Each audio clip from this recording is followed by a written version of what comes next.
오늘은 누가복음 24장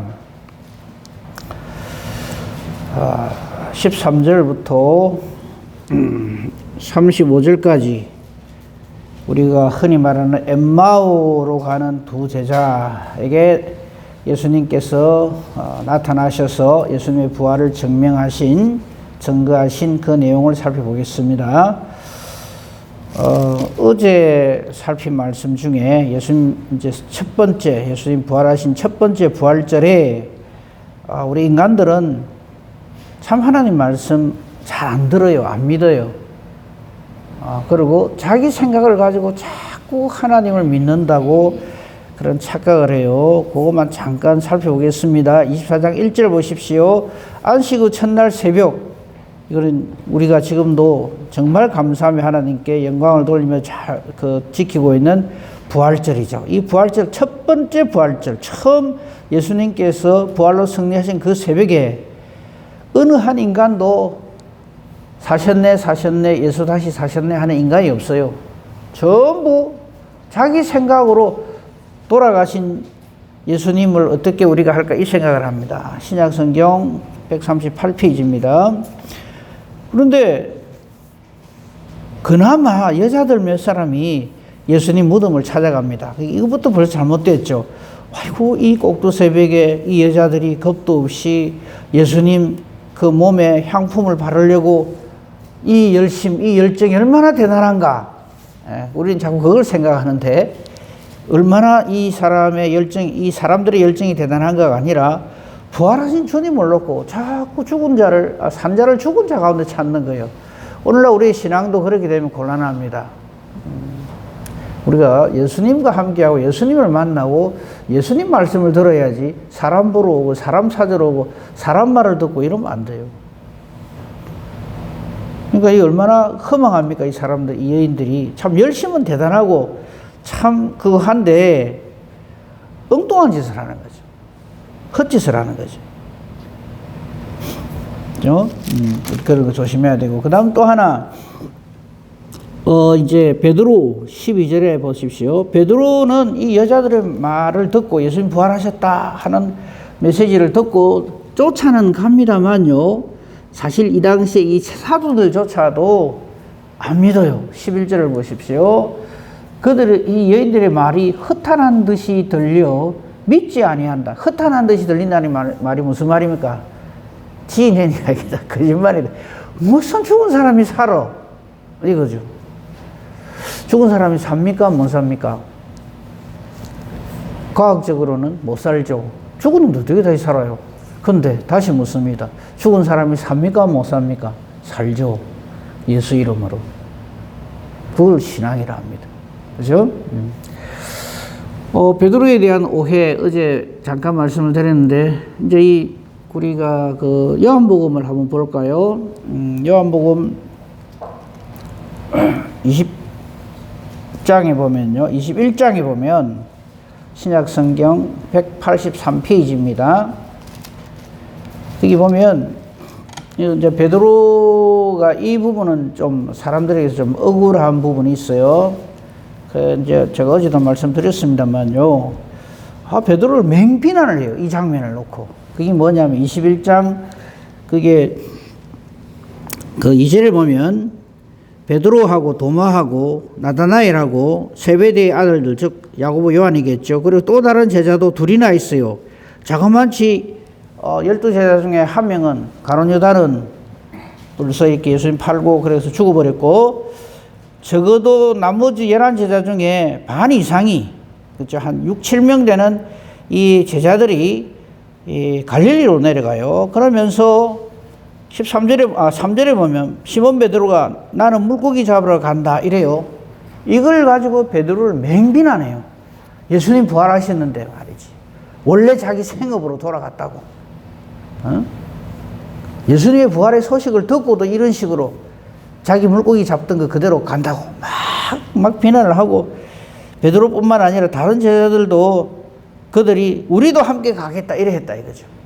그래서 제자들이 이래가 되나 이거지. 예수님 부활하셨는데 부활의 증인이 돼가지고 열심히 주의를 해도 뭐라 할 낀데 다시 본래 자기들 본업으로 돌아갔다고 막 비난을 하는데, 그거는 완전한 오해입니다. 그 부분을 조금만 살피고 보도록 하겠습니다. 마태복음 28장을 한번 보세요. 잠깐 어제도 말씀드렸습니다만요. 이 제자들이 갈릴리로 내려간 이유는 부활하신 예수님께서 갈릴리에서 나를 볼 것이다 라고 말씀을 하셨기 때문에 제자들이 갈릴리로 내려간 것이지, 다시 물고기 잡는 어업에 종사하기 위해서 내려간 게 아니다. 신약성경 51페이지 마태복음 28장 7절을 보십시오. 이날 같은 부활절 새벽입니다. 첫 새벽에 7절에 그렇죠? 천사를 통해서 이렇게 말씀하십니다. 또 빨리 가서 그의 제자들에게 이르되 그가 죽은 자 가운데서 살아나셨고 너희보다 먼저 갈릴리로 가신다 그랬어요. 그리고 그 갈릴리 거기서 너희가 배우리라 하라. 보라, 내가 너희에게 분명하게 말했다. 이렇게 천사가 이 여인들에게 말을 해요. 그래서 이 베드로와 이 제자들이 갈릴리로 간 거지. 예수님 부활하신다는 말을 듣고도 그냥 아이고 우리는 모르겠고 우리 원래 하던 일, 예수님이 돌아가 있으니까 원래 우리 하던 일로 하겠다, 이거 아니라는 거죠. 28장 10절을 보십시오. 거기에도 이렇게 말씀하십니다. 직접 예수님이 나타나셔가지고 이 여자들에게 이렇게 말씀하시죠. 10절에 보면 이에 예수께서 이르시되 무수하지 말라. 가서 내 형제들에게 갈릴리로 가라 하라. 거기서 나를 보리라. 이렇게 예수님이 갈릴리에서 보자 해서 내려간 거지, 이 제자들이 그냥 예수님이고 뭐고 다 팽개치고 자기 생업으로 돌아갔다라고 알고 있고 그렇게 설교하는 것은 완전히 잘못된 것이다 하는 말씀을 다시 한번 알려드리고요. 자, 이제 다시 우리 본문으로 돌아옵시다. 엠마오로 가는 두 제자도 참 우리가 맨날 이렇습니다. 우리가 열심히 신앙생활을 한다 해도 항상 우리는 이렇게 잘못 알고 오판하고 있고 내 생각대로 하나님을 섬기려고 달라듭니다. 그러면 안 됩니다. 봅시다. 10절, 13절 보십시오. 누가복음 24장 13절 140페이지입니다. 오늘 본문의 말씀입니다. 요절을 하나 읽는다면요, 25절부터 27절에 있는 말씀 봅시다. 누가복음 24장 25절에서 27절에 보면 이르시되 미련하고 선지자들이 말한 모든 것을 마음에 더디 믿는 자들이여. 우리 이 말 들으면 안 됩니다. 미련하다는 말은 자기 혼자 똑똑한 거예요. 하나님 말씀은 전혀 없고 내 생각으로 하나님을 섬기고 하나님을 믿는다고 열심을 내는 것, 그게 하나님 앞에는 그게 결국 미련한 것이 되고 맙니다. 선지자들이 말한 모든 것, 이건 하나님 말씀을 말하는 거죠. 마음에 더디 믿는 자들이요. 하나님 말씀을 내가 판단하는 거예요. 믿을만 한가 안 한가. 이건 내 마음에 드네. 내 마음에 드는 거는 믿고, 이건 난 좀 시기에 거슬려. 난 이건 좀 마음에 챙겨. 난 이거 안 할래. 이런 식으로 한단 말이죠. 그러면 다 실패를 합니다. 26절, 그리스도가 이런 고난 받고 자기 영광에 들어가야 할 것이 아니냐. 부활하시고 성천하시는 거 말하는 거죠. 그러면서 27절, 모세와 모든 선지자의 글로 시작하여 모든 성경에 쓴 바 자기에게, 즉 예수님께 관한 것을 자세히 설명하시는 거예요. 설교가 읽어야 되고요, 우리가 말씀을 읽으면서 이 부분을 계속해서 찾아내야 됩니다. 모든 성경이라고, 이때의 모든 성경은 구약 성경을 말하는 거예요. 이때 신약 성경이 쓰여지지도 않을 때거든요. 그러니까 온 구약 성경에 예수님께 관한 걸로 꽉 차 있다 이 말이죠.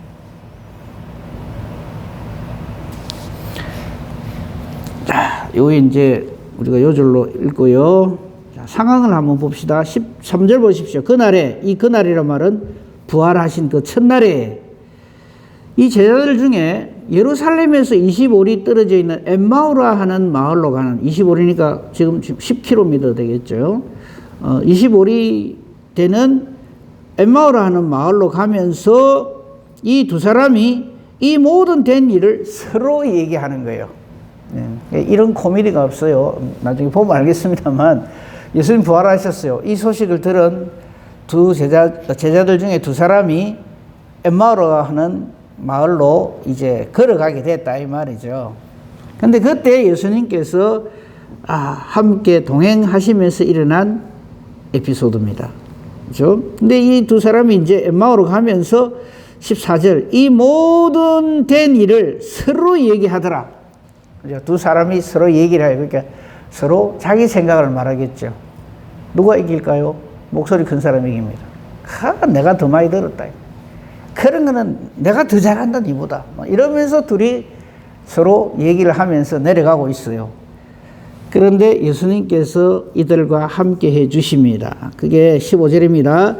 그들이 서로 얘기하면서 문의할 때 자기 모르는 거 물어보고 또 이 사람이 모르는 거는 물어보고 그 중에 좀 더 내가 니보다 낫다 싶은 사람은 그냥 막 목소리를 크게 내면서 이건 틀림없어 나는 이래 들었어 이랬겠죠. 우리도 교회 안에서 이런 일 많이 해야죠. 내 생각이 더 맞아. 내가 더 옳아. 응? 내가 누구한테 들었어. 이제 이런 식으로. 근데 예수님이 나타났어요. 15절에 예수께서 가까이 이르러 그들과 동행합니다. 이 두 사람이 가다가 뒤에 예수님이 터 왔는데 예수님을 몰라봐요. 같은 동행 방향이 가는 사람인가 보다 하고 이제 같이 가게 된 거예요. 셋이서. 15절 그죠? 예수님께서 가까이 가서 그들과 동행하시나. 그 다음 문제입니다. 16절 그들의 눈이 가려워져서 예수님인 줄 알아보지를 못해요. 눈이 가려졌다는 것은 시력이 나쁘다는 말이 아니라 예수님이 부활했다는 말은 들었는데 설마 예수님이 지금 우리와 함께 계시겠냐 하는 생각으로 예수님을 보고도 예수님인 줄 모르는 거예요.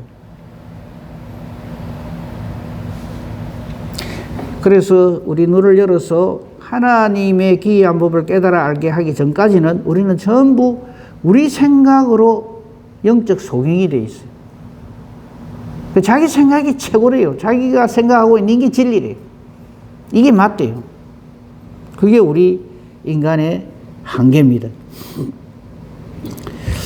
예수님이 툭 질문을 합니다. 도대체 무슨 이야기를 그렇게 하고 있냐 이거지. 예수께서 이르시되 너희가 길 가면서 서로 주고받는 이야기가 무엇이냐 이렇게 물어봤어요. 도대체 무슨 이야기를 그렇게 열심히 서로 주고받고 그렇게 가고 있느냐 하니까 이때부터 이제 코미디가 벌어집니다. 이 두 사람이 하는 거 보세요. 슬픈 빛을 띠고 머물러 섭니다. 17절 끝에 보시죠. 두 사람이 이 말을 듣고 탁 멈추었어요. 그러면서 매우 슬픈 표정으로 예수님을 쳐다봅니다. 그러면서 예수님에 대해서 비난을 합니다. 아니 이 사람이 그 중에 글로바라고 하는 사람이 하는 말을 18절 보십시오. 두 제자 중에 한 사람이 이름이 글로바예요.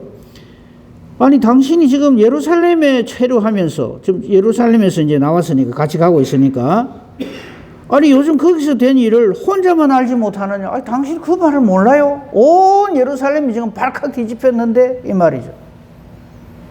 모르는 사람 누굽니까? 이 말하는 자기하고 일행 동행하는 사람하고 둘이 모르지. 그죠? 이런 코미디가 없어요. 아주 슬픈 빛을 띠면서 아니 당신은 예루살렘에 살고 있으면서 요즘 거기서 된 일을 혼자만 모르느냐 하면서 슬퍼하면서 비난을 하는 거죠. 그래서 예수님이 모른 척하고 다시 물으십니다. 무슨 일이냐?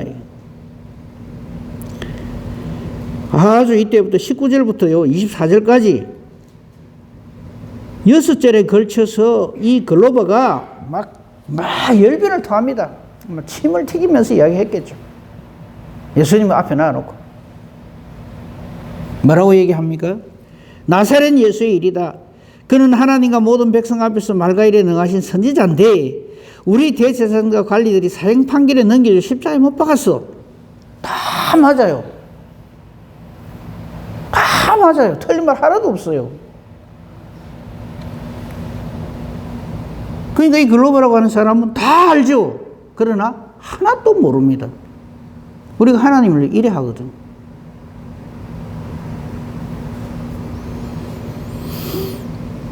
(21절) 보십시오. 자기 생각까지 얘기해. 우리는 이 사람이 이스라엘을 속량할 자라고 바랐다.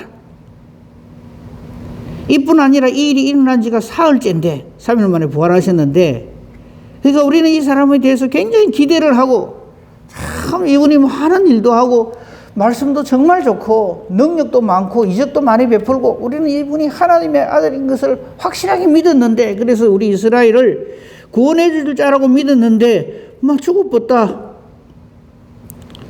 그 죽은 지 3일이나 됐는데 그 다음 말이 더 재밌습니다. 우리 중에 어떤 여자들이 22절에요. 우리로 놀라게 했다. 지금 우리로 놀라게 했대요. 정말 놀라지 않고요, 이 여자들이 엉뚱한 소리를 하는 바람에 우리가 놀랬다 이 말입니다. 뭐라는 게 아니라 예수님이 살았다는 거죠. 새벽에 무덤에 갔다가 시체는 보지 못하고 그가 살아나셨다는 천사들이 나타남을 보았다. 그죠? 또 24절, 여기가 정말 절정입니다. 우리와 함께한 자 중에 두 사람이, 즉 베드로 요한이죠, 무덤에 가서 과연 이 자들이 말한 바와 같음을 보았으나, 진짜로 예수님이 부활한 것처럼 보이지만 그 다음 말이 기가 막힙니다. 예수는 보지 못했다 이 말. 이 얼마나 코미디냐면 지금 예수님 앞에 놓고 이 소리를 하고 있는 거예요. 그렇죠? 지금 예수님 앞에 놓고 막 설명을 해요. 그러면서 우리 제자들 중에 제일 그래도 믿을 만한 베드로하고 요한이 쫓아가 봤는데, 그래 예수 시체는 안 보이는데 예수는 못 봤다. 그렇다고 부활한 예수를 본 것도 아니다. 이 말을 누구한테 한다고요? 부활하신 예수님 앞에 놓고 이 소리를 하는 거예요. 다 아는 것처럼 우리는 살고 있어요. 그러나 아무것도 모릅니다. 그러면서 얼마나 말이 많은지. 그죠? 오늘 우리 엠마오로 가는 두 제자 얘기 우리 다 알잖아요. 그죠? 근데 13절부터 그 35절까지 이제 예수님이 자신의 정체를 밝히는 그 내용은 놔두고요, 이 글로바가 지금 예수님을 앞에 놔놓고요, 자기만이 알고 있는 듯이 막 얘기하는 게 6자리나 돼요. 이건 뭘 의미할까요? 저는 제 성경에 이래 적어놨어요. 그 입 다물라. 아무것도 모르면서, 그러니까 우리는 하나님의 말씀을 갖고 말을 해야지 내 생각을 자꾸 말을 하면 안 돼요.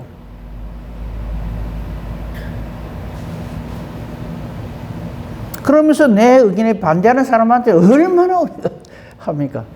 누가 뭐라 하든지 말든지 그 사람의 말이 맞든지 틀리든지 거기에 반발하지 마세요. 아, 당신 생각이 그렇군요. 그걸로 끝을 내야 돼요. 그래서 싸움에가 이기가 뭐 하랍니까? 그 허탄한 변론입니다. 이번 성탄절에 뭐 맛있는 거 만들어가 먹으면 좋겠습니까? 아마 의견이 다 다를 겁니다. 자기 좋아하는 거 막 내놓고. 근데 그거 하나도 안 중요합니다. 죄송한 표현입니다만요, 금식에도 괜찮습니다. 예수님 오심 그 감격으로 충만하면 그만인데, 근데 우리는 이 글로바처럼 자기 생각을 가지고 그게 마치 진실인 것처럼, 진리인 것처럼 열변을 토합니다. 이 글로바에 자그만치 19절부터 26절, 25절, 24절까지의 18절부터네요. 이 엄청난 열변을 토하고 이렇게 하는 것에 대해서 예수님은 딱 한마디 하십니다. 그게 뭡니까? 25절입니다. 미련하고 선지자들이 말한 모든 것을 마음에 더디 믿는 자들이요. 우리 이 말 들으면 안 됩니다.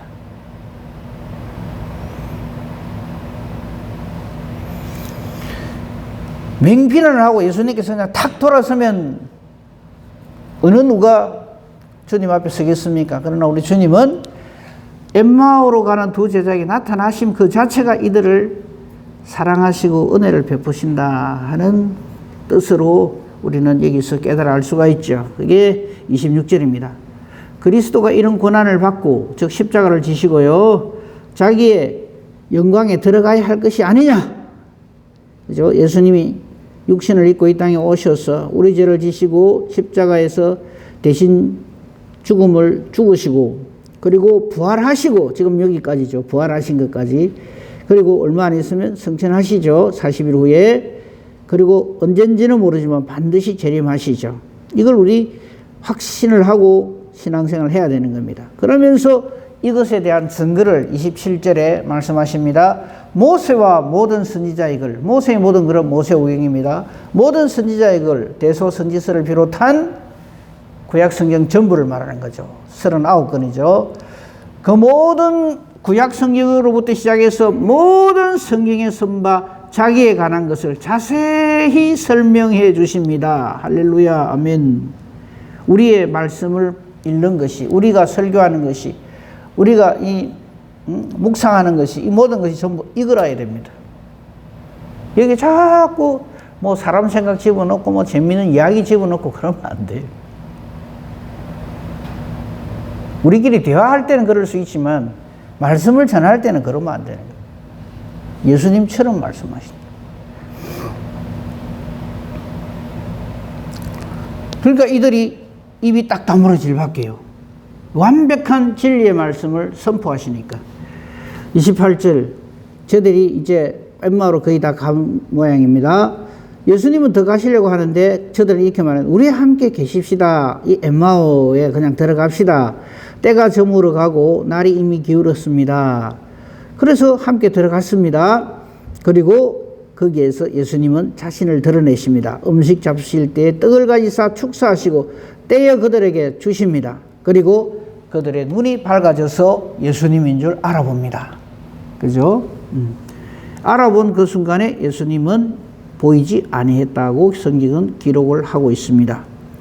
자, 이 놀라운 주님의 말씀을 듣고 말씀을 접하고 난 다음에 이 제자들의 변화가 저와 여러분에게 있어야 합니다. 32절, 그들이 서로 말하되 조금 전에 있던 그 사람 참 말씀도 잘 알고 설교도 제법 잘하네. 야, 이렇게 하는 게 아니고요. 32절 보십시오. 길에서 우리에게 말씀하시고 우리에게 성경을 풀어주실 때에 우리 속에서 마음이 뜨겁지 아니하더냐. 이 변화가 우리에게 있어야 합니다.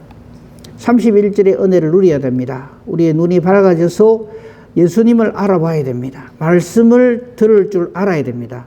그리고 놀라운 말씀의 역사, 성경의 역사가 우리 속에서 우리 마음이 뜨겁게 되는 이 놀라운 능력의 역사가 일어나야 합니다. 이걸 성령 충만이라 그러고 말씀 충만이라 합니다. 그렇죠? 요 32절 말씀을 풀어주실 때에 우리 속에서 마음이 뜨겁지 아니하더냐 하고 딱 정반대되는 말씀이 같은 누가복음 성경 18장 31절 한번 보십시오. 그러니까 깨달아 알게 해주시는 은혜를 누리지 못하면 우리는 전부 이래 됩니다. 18장 31절 예수님께서 신약성경 126페이지입니다. 예수께서 12 제자를 데리시고 보라 우리가 예루살렘으로 올라간다. 선지자들을 통하여 기록된 모든 것이 이제 인자에게 응할 것이다 라고 말씀하시고요. 인자가 이방인들에게 넘겨져서 희롱당하고 능욕당하고 침배점 당하고 채찍질 당하고 저들은 예수님을 죽일 것이나 3일 만에 살아나리라 이리 얘기하는데도 기가 막힌 말씀이 그 다음에 기록되어 있죠. 34절 제자들이 이것을 하나도 깨닫지 못한다. 머리 좋은 문제가 아닙니다. 얼마나 똑똑하냐의 문제가 아닙니다. 제자들이 이것을 하나도 깨닫지 못합니다. 이유는 그 말씀이 감추었으므로. 하나님이 딱 감춰버리면 못 알아들어요. 그래서 우리는 말씀을 깨닫게 해주시옵소서라고 기도를 해야 돼요. 그들이 그 이르신 바를 알지 못하였더라. 하나도 깨닫지 못하고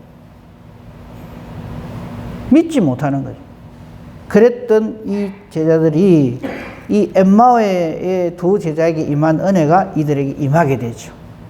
그게 성령 충만, 성령의 강림하심이죠. 성령이 강림하니까 다 깨달아 알게 되는 거죠.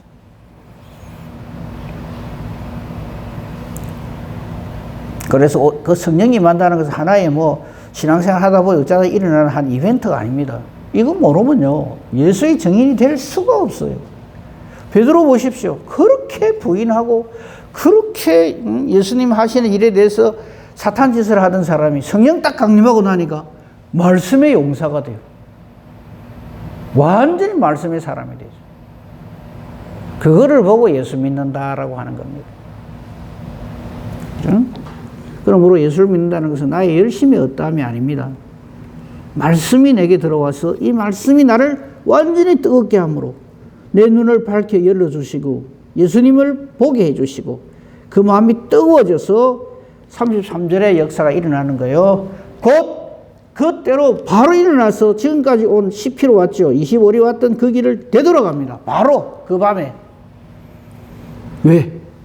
11제자와 그 함께한 자들에게 바로 갑니다. 그리고 뭐라고 말합니까? 주께서 부활하셨다. 주께서 부활하셨다.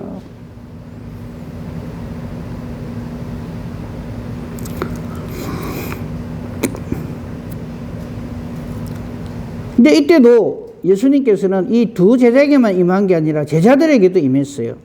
그죠? 동시다발적으로 일어난 거죠. 11제자와 그들이 함께 모였는데 주께서 가진 살아나시고 시몬에 보이셨다 하고 이 두 제자도 길에서 된 일과 예수께서 떡을 떼심으로 자기들에게 알려주신 것을 이렇게 서로 증거하게 되죠. 이걸 신앙 공동체라고 하고 이것을 교회라고 하는 겁니다. 교회는 목사 있고 장로 있고 권사 있고 성도들 모이고 예배 드리고 시간 되면 그게 교회가 아니고 바로 이 신앙 공동체가 교회입니다. 예수님의 부활하심을 증거하는 증인들의 모임이 바로 교회입니다. 그렇죠? 이 엠마의 두 제자에게 일어난, 엠마로 가는 두 제자에게 일어난 이 역사가 지금도 우리에게 일어나야 됩니다. 우리는 지금도 내 생각을 가지고 예수를 믿는다고 합니다. 뭐 이렇다 저렇다 이 글로바라고 하는 제자 보십시오. 그 나중에 다시 한번 읽어보십시오. 코미디도 이런 코미디가 없어요. 뭐 자기가 본 거 자기가 다 맞대요. 예수님 앞에 놓고 근데 그 예수가 부활했다는데 부활하신 예수님 앞에 놓고 근데 그 아무도 못 봤다 하더라. 예수님 못 봤다 하더라. 우리에게는 하나님이 믿음을 주셔서 우리 눈을 열어서 주의 법의 기이함을 보게 하시고 우리 귀를 열어서 하나님의 말씀을 하나님의 뜻대로 깨달아 알게 해주심을 감사합시다. 혹 그렇지 못하다면 그렇게 해주시기를 기도합시다. 그래서 우리의 신앙생활은 나의 어떠함을 말하는 게 아닙니다. 우리의 신앙생활은 우리 주님의 이러하심을 깨달아 아는 것이 신앙입니다. 이 신앙으로 하나님 앞에서 하나님의 자녀로 하나님께 감사하며 영광 돌리는 복된 저와 여러분의 남은 삶이 되시기를 우리 주님의 이름으로 축복하며 축원합니다. 아멘. 감사합니다. 하나님, 주의 날을 은혜 가운데 지내게 하시고 오늘 또 새 날을 주셨습니다. 오늘도 주님께서는 우리를 사랑하셔서 이 하루를 내 생각대로 내 기분대로 살지 않게 하시고 하나님 말씀을 주심으로 하나님 뜻대로 살기를 결단하며 기도하며 예배드리며 하나님 앞에서 출발하게 해주시니 감사합니다. 오늘도 주님과 동행하는 귀하고 복된 하루가 되게 하소서. 하고자 하는 모든 일들 위에 하나님이 함께 하심으로 하나님의 뜻대로 모든 일들을 감당하는 저희들 되게 하소서. 무엇보다 우리가 기도하는 것이 내 생각을 쭉 말하면서 이래 되면 좋겠습니다. 저래 되면 좋겠습니다는 소음풀이가 아니라 하나님의 뜻을 찾아가는 우리의 기도가 되게 하소서. 기도하는 대로 하나님의 뜻과 같기에 하나님이 기뻐 응답하시는 능력 있는 기도, 의인의 강구 되게 하옵소서. 범사 대소사를 오직 주님 손에 부탁합니다. 감사하오며 우리 주 예수 그리스도 이름으로 기도합니다. 아멘. 하늘에 계신